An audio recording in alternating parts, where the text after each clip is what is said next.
Hi everybody, Dan John here from danjohnuniversity.com. We had a question about challenges. I love challenges. I have in front of me a kettlebell. I like to put the kettlebell on the ground. I like to sit back and put both hands on it, and then I start to swing. And I do 500 swings in one day, and then I come back and I do that day after day after day until I lump together 20 days of 500 swings a day, and then we call that the 10,000 swing challenge. Is there any value in challenges? No. Could you get hurt? Probably. Not probably. It can happen. Somebody questioned me online about, well, you're against simple and sinister and you're against heavy Turkishes get-ups, but then you push this 10,000. When did I push the 10,000 swing challenge? Never. I don't push anything. Somebody asked me online if I wanted, somebody paid me money to come up with the program, and I did it. I've never told not a single one of you, you must do the 10,000 swing challenge. You must do massively and simple. You need to do the velocity diet. You need to fast every day for 3.5 hours, 12 hours, 24 days. No, I never said any of that. Challenges, folks, are a little gear change in your life to get you going again. And sometimes it happens, even to the best of us. You know, honestly, for most of your body composition, mobility, hypertrophy, strength gains, you know, just show up in the gym and do, you know, okay, here you go.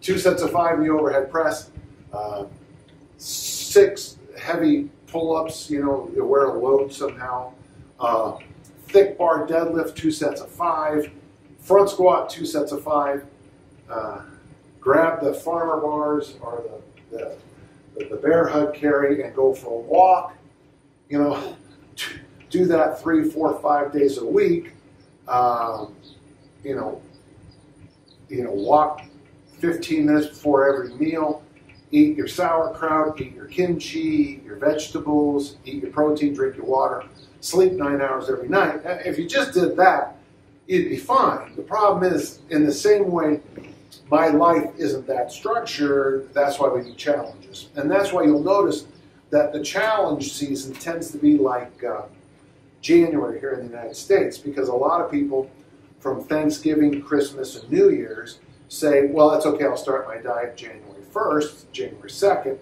and by the time they get through those 6 weeks, you look at them, it's like, yeah, you need to do something. I'm getting ready for bikini and thong season right now. In fact, I'll do my next glute workout in my thong just to, you know, keep you guys all watching. You guys know, sometimes we need challenges.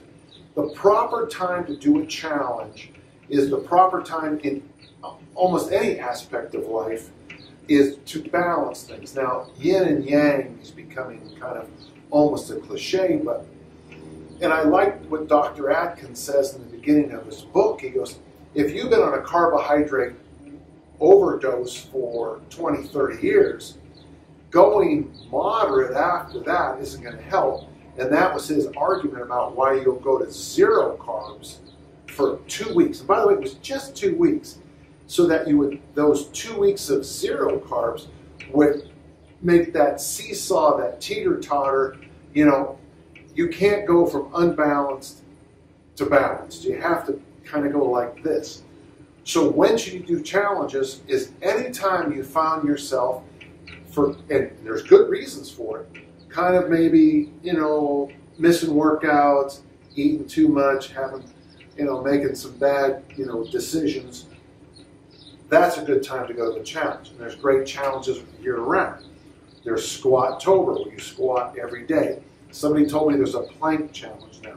In my world, we have that annual 10,000 swing challenge, and I only do it to be supportive of the people out there trying it. I don't need to do 10,000 swings.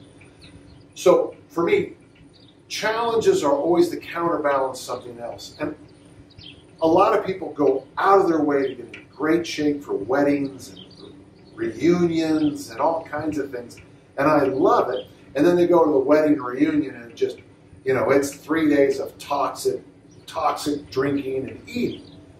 After that, you might want to go clean for a few days. So going clean for a few days, to me, is just as good a challenge as doing the 10,000 swing challenge.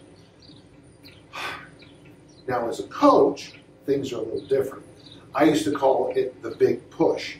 What you do is, when the season ends, you take some time off. It's always a good idea to keep working here somehow, and I'm a big fan of, loaded carries, or just go for hikes every day, whatever it takes. And then you start to build up with the foundation again, basic hypertrophy work, the gross skills of your sport. So as a thrower, that'd be the medicine ball throws, not the specific throws themselves. For an American football player, it might be doing the basic drills. And then all of a sudden, you start to ramp things up, and then there has to be a period in the late preseason where you say, okay, it's time to go. It's time for the big push. And so you get into the best shape, whatever that means for your sport. You get into, that's when you get a lot of volume in your specific, like that's when you start throwing a lot. That's when you change a lot of things. The big push and challenges are similar, except the big push is a lot more organized and focused. For my throwers, that's when we do the program, the Olympic lifting program called the Big 21. It's exhausting. It beats you up.